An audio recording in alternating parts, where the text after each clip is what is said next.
The upscale Italian restaurant hummed with Manhattan's elite. Vanessa Cole sat alone at her VIP table. 3 men in dark suits approached, their intentions clear. The tallest one grabbed her wrist forcefully. Another swept her wine glass off the table. The third leaned close, whispering threats. Nearby patrons looked away, pretending not to notice. Michael Harris, a waiter with watchful eyes, set down his tray. His expression shifted from polite to predatory. He moved swiftly, gripping the attacker's wrist and applying precise pressure. A distinct crack echoed as the joint gave way. The man fell to his knees, screaming. His companions stepped back, suddenly afraid. Would you believe an ordinary waiter could move with such deadly precision? Stay with us, the truth about this man's identity will leave you speechless. Vanessa Cole had earned her reputation as one of New York's most formidable business leaders through calculated risks and unwavering resolve. At 34, she'd transformed a struggling tech startup into Horizon Innovations, a cybersecurity giant that protected the data of Fortune 500 companies and government agencies alike. Her ascent hadn't been without casualties, former partners left behind, rivals outmaneuvered, traditions upended. She moved through the corporate world with the cool efficiency of someone who knew exactly what she wanted and precisely how to get it. Last week, she'd rejected a partnership with Damen Cross's consortium after discovering hidden clauses designed to siphon her proprietary technology. "I don't partner with people who try to steal from me," she told him, sliding the contract back across the polished conference table. The boardroom had fallen silent, tension crackling like static electricity. Damien's smile had remained fixed, but his eyes had hardened into blue ice. "You might reconsider," he replied smoothly. "Sometimes protection is worth the cost." She'd maintained eye contact as she stood. "Is that advice or a threat?" she'd asked. His silence had been answer enough. Now, she worked alone, even in public spaces. Her security team had suggested a bodyguard, but Vanessa had refused. "The moment I need an escort to dinner is the moment they win," she'd said. Independence wasn't just a preference, it was a statement. Michael Harris poured water for table 12, nodding at appropriate moments as the guests discussed their stock portfolios. His movements were economical, his presence unobtrusive. At 35, he'd perfected the art of invisibility in plain sight. 6 feet 2 inches of carefully restrained physicality, he moved with the quiet grace of someone accustomed to navigating hostile environments. The restaurant patrons saw only what he allowed them to see, a competent server, unremarkable except for his efficiency. His modest apartment in Queens told a different story. Military precision organized the small space books aligned perfectly on shelves, kitchen implements arranged by frequency of use, shoes placed at exact right angles near the door. A framed photo stood on his nightstand, a beautiful woman with laughing eyes holding a toddler with his serious expression. He never moved the picture, never put it face down, even on the darkest nights when sleep evaded him. What his colleagues didn't know was that Michael Harris had once carried the codename The Ghost during classified operations with Naval Special Warfare Development Group, the elite unit within SEAL Team 6. For 11 years, he had moved through shadows in countries whose names rarely appeared in mission briefings, neutralizing threats before they materialized, extracting high-value targets from impossible locations. His personnel file contained more redacted sections than readable text. That life had ended 3 years ago in an operation that went catastrophically wrong. He had left the service and buried his former identity alongside his wife, Sarah. Now he existed in the space between worlds, living only for the moments when his 7-year-old daughter smiled. Damen Cross built his empire methodically, treating business not as a game but as a sophisticated form of warfare. At 40, he controlled diverse holdings ranging from real estate development to private security firms, technology ventures to overseas investments that rarely appeared on official documents. His custom-tailored suits and impeccable manners concealed a calculated ruthlessness that had become instinctive. He viewed sentiment as inefficiency and compromise as weakness. From his penthouse office, 58 floors above Manhattan, he surveyed the city like a modern feudal lord. The same skyline that inspired artists filled him with satisfaction at controlling so much of what happened within those gleaming towers. When problems arose, as they inevitably did, he addressed them with surgical precision. The 3 men he'd sent to confront Vanessa weren't common thugs, but former military contractors employed by his private security subsidiary. Their mission had been simple: deliver a message about the consequences of defiance. New York City wrapped around them all, magnificent and indifferent. The same streets that offered opportunity to some presented barriers to others. The same night air carried both celebration and desperation. For all its energy and promise, the city remained fundamentally unconcerned with individual dramas playing out beneath its towering skyline. Police sirens wailed outside the restaurant, blue and red lights flashing through elegant windows. Officers moved methodically through the space, separating witnesses and collecting statements. The 3 attackers sat handcuffed in separate patrol cars. One, grimacing as a paramedic, examined his broken wrist. Crime scene technicians photographed the overturned table and shattered glass, while the restaurant manager hovered anxiously, calculating the public relations damage. Michael stood near the service station, answering a detective's questions with calm precision. "No. I don't know them." "Yes. I saw him grab Miss Cole." "No. I didn't intend to break his wrist. I only applied enough pressure to release his grip." His voice remained steady, his posture relaxed despite the chaos surrounding him. Nothing in his demeanor suggested he'd done anything more remarkable than clear a difficult table. Vanessa watched him from across the room as a paramedic checked her bruised wrist. The waiter's composure seemed almost supernatural amid the frantic energy of the crime scene. Most people would be shaking with adrenaline after confronting 3 aggressive men, yet he looked like he could immediately return to serving appetizers without missing a beat. When the detective finished questioning Michael, Vanessa approached him. "Thank you," she said simply. That could have ended very differently. Michael nodded once. "Just did what needed doing." "No," Vanessa replied, studying his face. "Everyone else in this restaurant decided looking away was what needed doing. You moved like someone with training." Something flickered in his eyes, wariness quickly concealed. "Former military," he offered briefly, as if that explained everything. "Well, former military. I'm grateful." She extended her business card. "If there's ever anything you need." Michael accepted the card with a slight nod, tucking it into his pocket without examining it. "I should help with cleanup," he said, already turning away. Vanessa watched him walk toward the kitchen, moving through the chaos with practiced ease. Former military didn't fully explain what she'd witnessed. She'd worked with enough security contractors to recognize the difference between basic training and specialized skills. This waiter moved like the elite operators who guarded visiting dignitaries, men who cost thousands per day and underwent years of specialized training. What was someone with those capabilities doing serving pasta to Wall Street executives? The morning newspapers carried the story in their local sections. Waiter thwarts attack on tech CEO. Television news ran brief segments showing the restaurant exterior and stock photos of Vanessa from business conferences. Social networks buzzed with shaky cell phone footage of the aftermath police lights, glimpses of the handcuffed attackers, Vanessa speaking with officers. Michael appeared in none of the images, having slipped away once his statement was complete. In his downtown office, Damen Cross threw the newspaper against the wall, his controlled facade cracking. "One waiter," he said, voice dangerously quiet.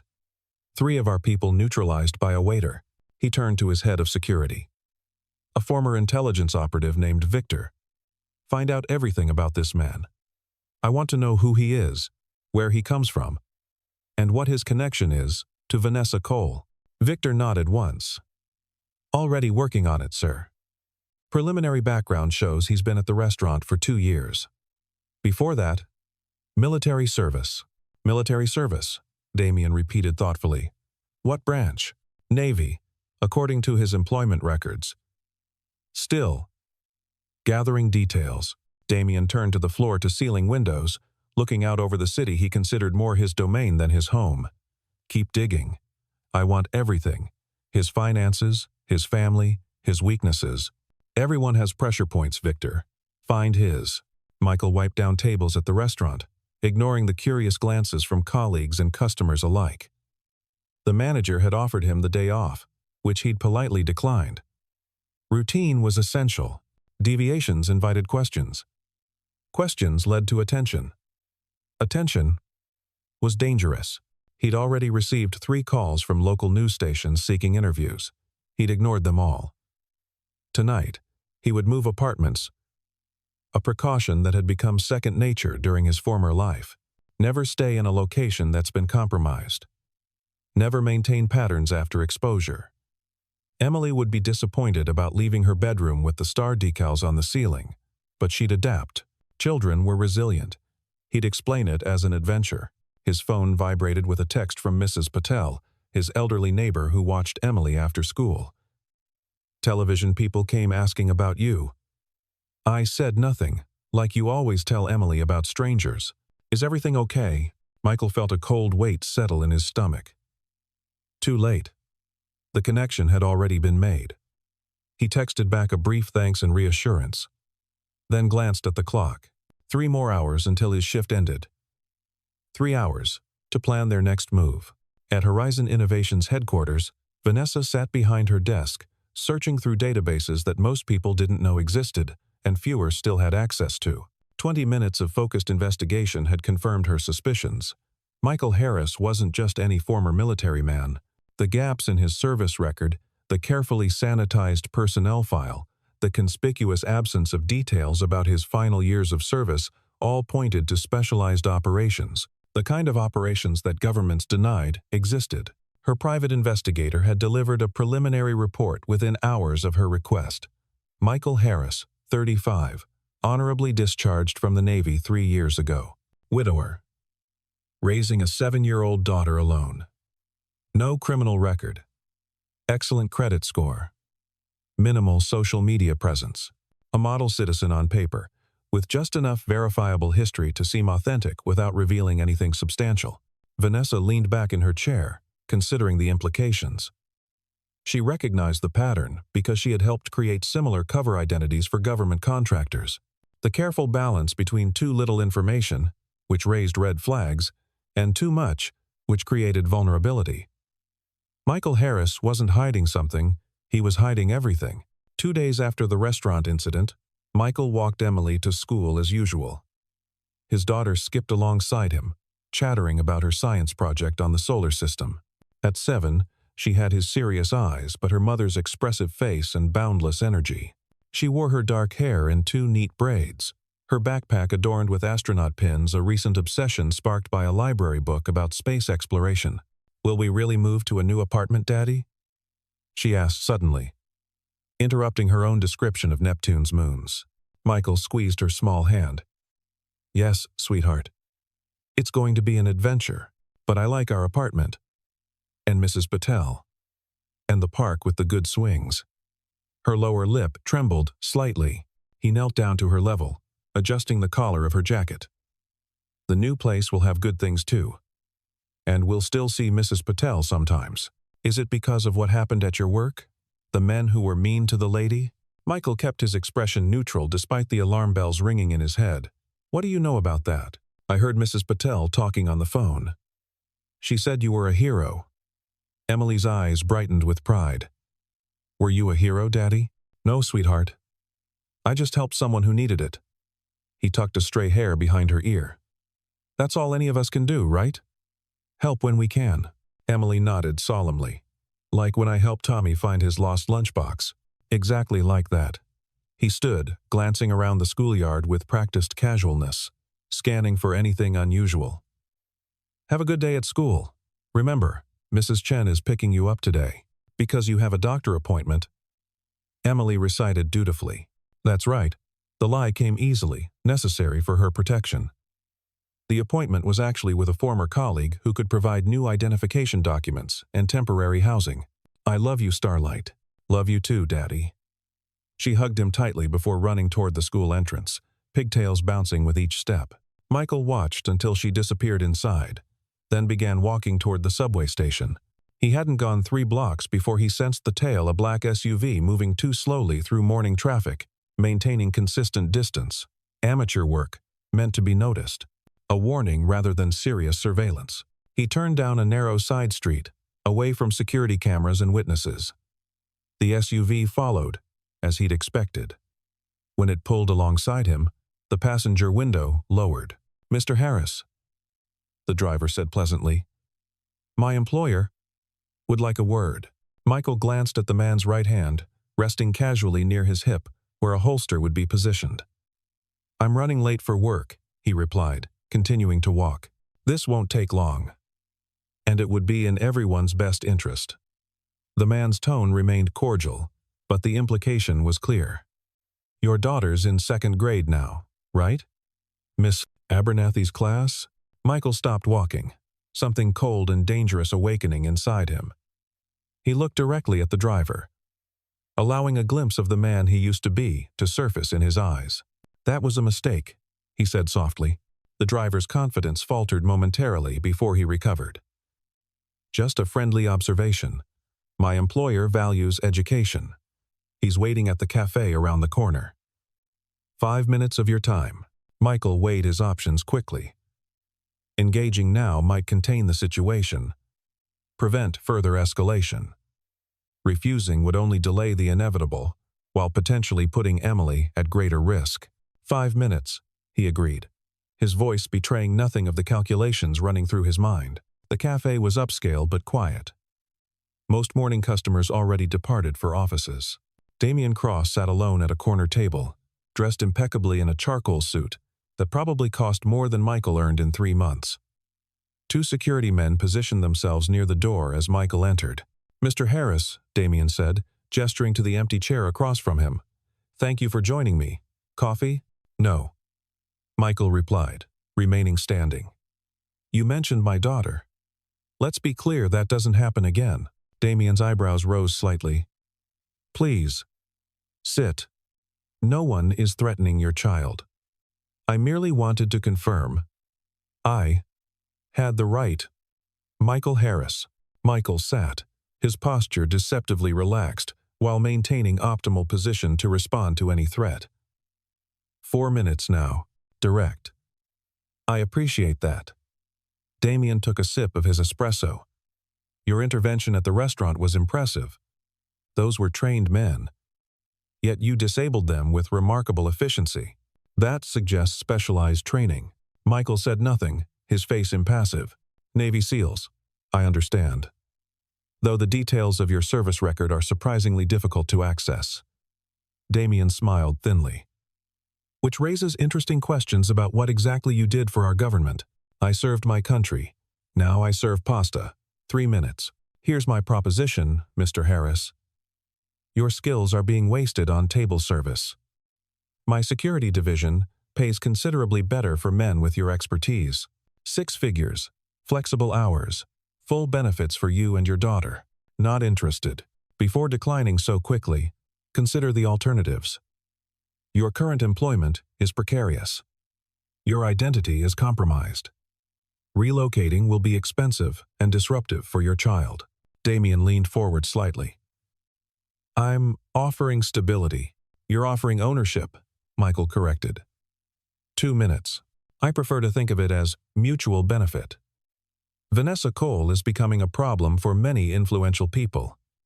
Her righteous crusade against certain business practices threatens thousands of jobs, billions in revenue.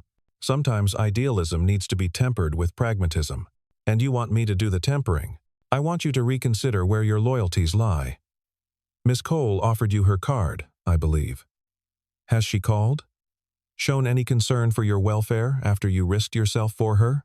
Meanwhile, I'm offering concrete support for you and your daughter. Michael stood. Time's up. Damen remained seated, his expression hardening. Consider carefully, Mr. Harris. I've made a generous offer. The alternative won't be pleasant. Former special operators often struggle with civilian life.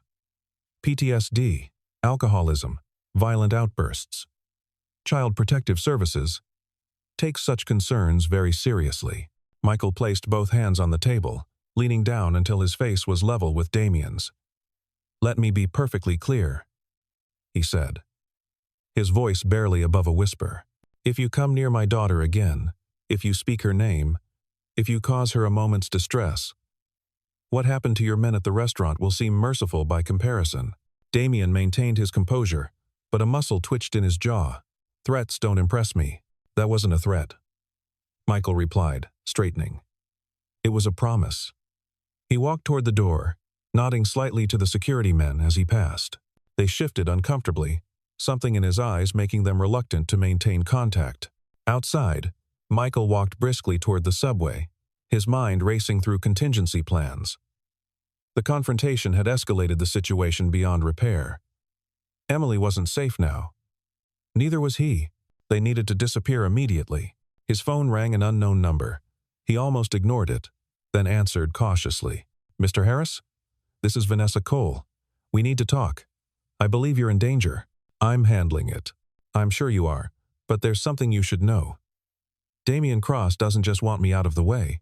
He's after technology my company developed military-grade encryption that could compromise national security in the wrong hands. This isn't just business anymore." Michael paused. "What are you suggesting?" "My security team has identified unusual access attempts originating from his organization. We've also intercepted communications, suggesting he's planned something significant for tonight. I have resources that could help protect your daughter while we address this." "How do you know about my daughter?" A brief hesitation. "The same way I know you weren't just any Navy SEAL. I have clearance for certain classified databases. Your service record may be redacted for most people, but not for everyone." Michael processed this silently. Either she was telling the truth about her clearance level, which meant she knew exactly who he had been, or she was bluffing based on partial information. Either way, she knew too much. "What do you propose?" he asked finally. "Meet me at my office. 1 hour. Bring your daughter directly from school. My building has security that even Damen can't penetrate." Michael weighed his options. Going alone would be safer, but leaving Emily at school might create vulnerability. Taking her to an unknown situation carried different risks. 1 hour, he agreed finally. "But we meet on my terms. Text me your private number. I'll contact you with a location." In her office, Vanessa ended the call and turned to her head of security, Jason Reed, a former Army Ranger with a perpetual frown. He agreed. "You trust him?" Jason asked skeptically. "A man we know almost nothing about. Who could be working for Cross already? If he were working for Damen, we'd already be compromised."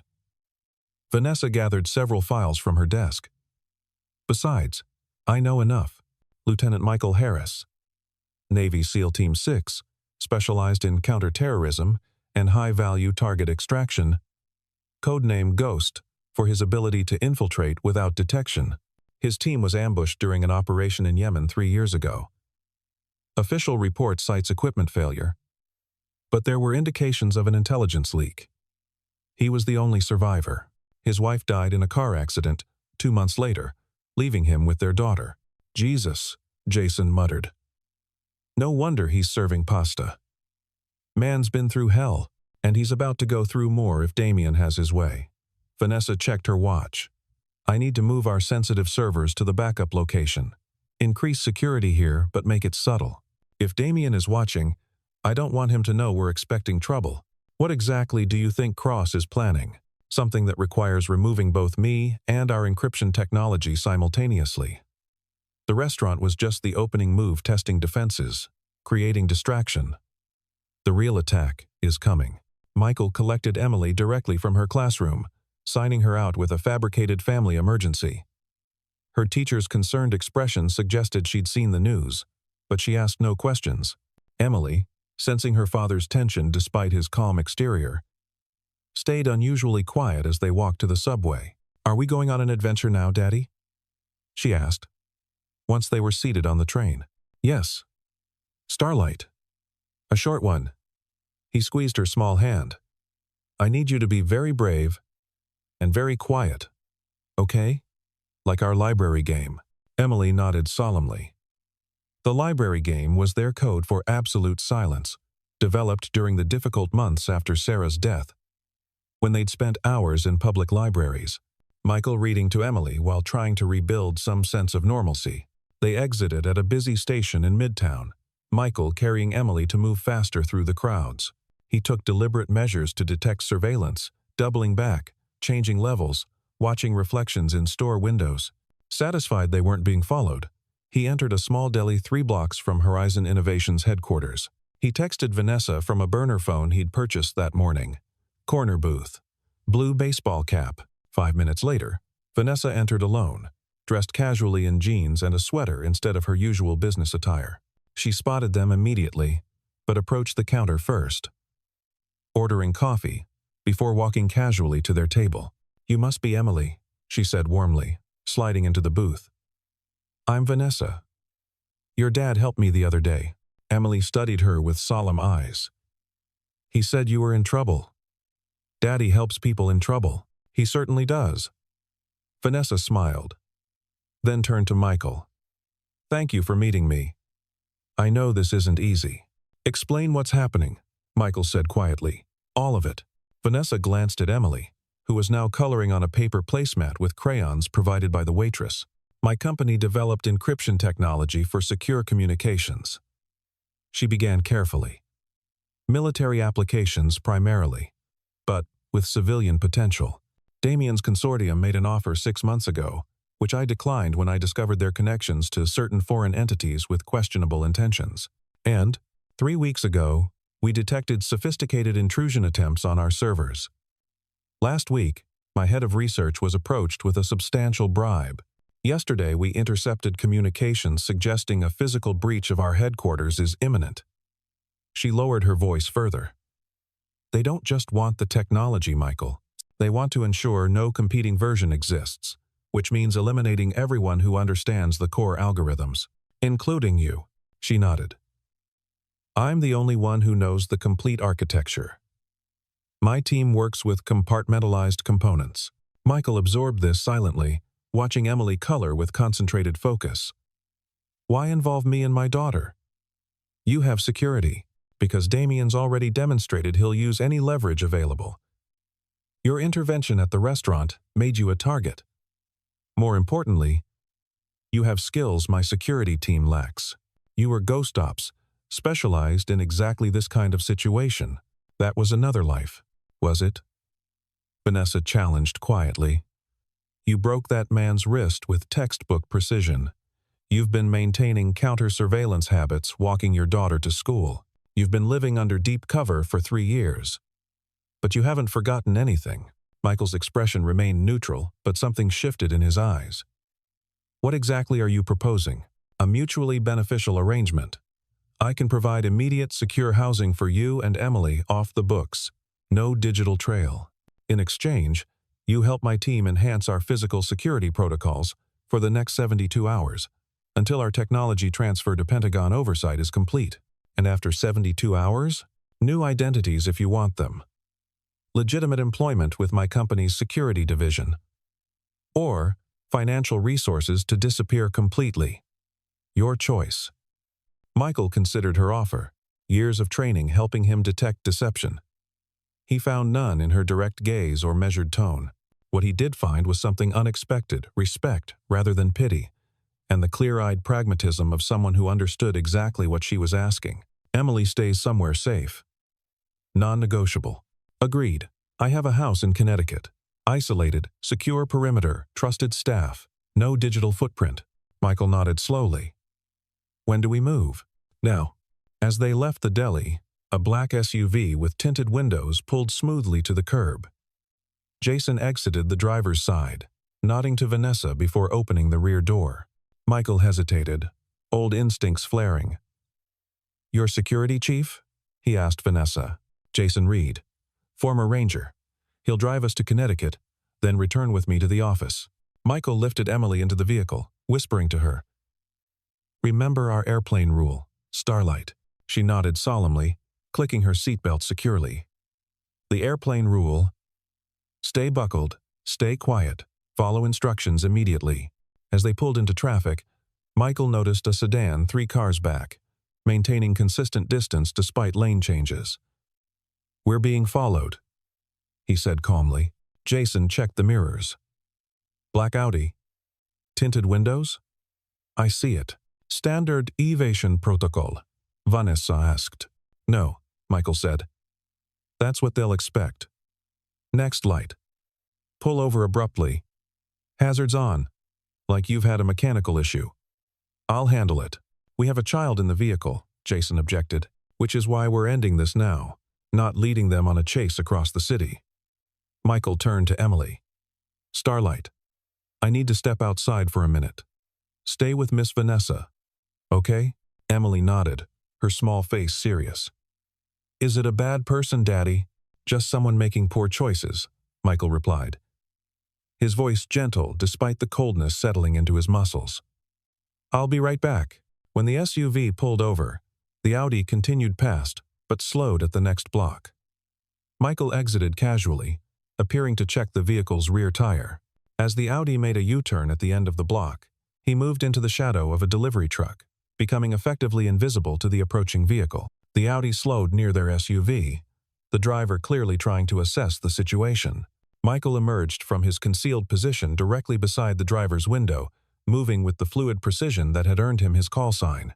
Before the driver could react, Michael had reached through the partially open window, disabled the man with a precise strike to the carotid sinus, and unlocked the door.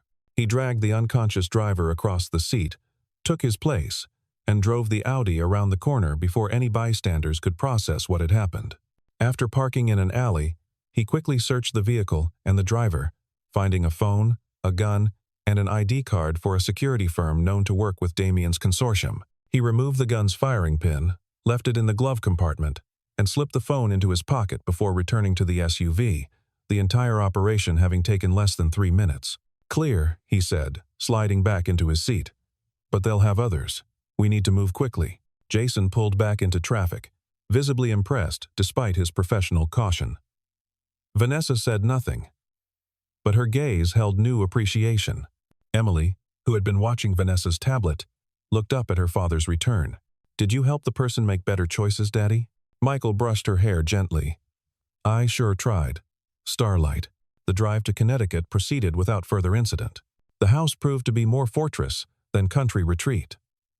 A modernist structure sat on 20 wooded acres with state-of-the-art security systems discreetly integrated into the architecture. A motherly housekeeper named Margaret greeted them, immediately taking to Emily with offers of freshly baked cookies and a tour of the room prepared for her. She'll be safe here, Vanessa assured Michael as they watched Emily follow Margaret upstairs. The property has a 5-minute response team on call, communications jammers to prevent surveillance, and no connection to me in any public records. It's owned by a shell corporation 3 layers deep. You've prepared for serious threats, Michael observed. In my business, paranoia is just good planning. She checked her watch. We should head back. I'll show you what we're dealing with at headquarters. Michael hesitated, looking toward the stairs where Emily had disappeared. I need 5 minutes with her first. He found Emily in a spacious bedroom with large windows overlooking the forest. Margaret had already shown her the collection of children's books and stuffed animals prepared for their arrival. Look, Daddy, they have Orion, she exclaimed, holding up a plush brown bear identical to her favorite toy, which had been left behind in their hasty departure. That's great, Starlight. He sat on the edge of the bed. I need to go help Miss Vanessa with something important, but Margaret will stay with you. Remember what we talked about. Emily's expression grew serious. Stay inside. Listen to grown-ups. No phones or computers. If I hear loud noises, hide in the special place. She pointed to the closet, intuitively identifying the best shelter in the room. That's my girl. He pulled her into a tight hug. I'll be back soon. You're being a hero again, aren't you? She whispered against his shoulder. Michael closed his eyes briefly. I'm just trying to help, like we talked about. Like Mommy used to say, being brave isn't about not being scared. It's about doing the right thing anyway. A lump formed in his throat. That's exactly right. Mommy would be so proud of how brave you're being. Emily pulled back, her small hands framing his face with surprising solemnity. Be careful, Daddy. I need you to come back. Always. Starlight. That's a promise. 1 year later, Emily Harris celebrated her 8th birthday in the Connecticut garden, now blooming with summer flowers. A small gathering of new friends surrounded her classmates from her new school. Margaret and her grandson, Jason, and his wife, Ryan, with his service dog, Ranger. Michael supervised the cake cutting with meticulous attention to fairness, making sure each child received an identical portion, much to Vanessa's amusement. Their relationship had evolved gradually over months of rebuilding trust and establishing new rhythms, professional respect, deepening into friendship, then something more meaningful. Horizon Innovations had transformed its security division under Michael's leadership, focusing on protecting vulnerable technologies from exploitation. His team, composed largely of veterans struggling to find purpose in civilian life, had become one of the most respected in the industry. The Navy SEAL, who had disappeared into anonymity, had re-emerged not as a weapon, but as a shield. As Emily blew out her candles, cheered on by her friends, she glanced up at Michael with bright eyes. "Did you make a wish too, Daddy?" Michael looked from his daughter to Vanessa, who was helping distribute cake with the same focused efficiency she brought to corporate boardrooms. "No need, Starlight," he replied softly. "I already have everything I could wish for." Emily considered this seriously before declaring, "That's because you were brave when it was hard. Like Mommy always said." Michael knelt beside her, brushing a strand of hair from her face. "Your mom was right about a lot of things." "I know," Emily agreed. "She said love makes us stronger, not weaker, and you're super strong now." Michael gathered her into a hug, his eyes meeting Vanessa's over Emily's shoulder. In her gaze, he found understanding, respect, and something that had been missing from his life for too long, a future worth moving toward rather than a past to escape. True strength, he had finally learned, wasn't found in perfect isolation or flawless self-sufficiency. It emerged in the courage to build connections despite knowing their fragility, to love deeply despite understanding loss, to step forward despite the weight of memory. As Emily ran back to her friends, Vanessa slipped her hand into his. "Happy?" she asked simply. Michael squeezed her hand gently. "Getting there," he replied honestly. "One day at a time." And for now, that was enough, the precious gift of ordinary moments, strung together into a life reclaimed from shadows. Not perfect, not without scars, but authentic and, finally, fully his own.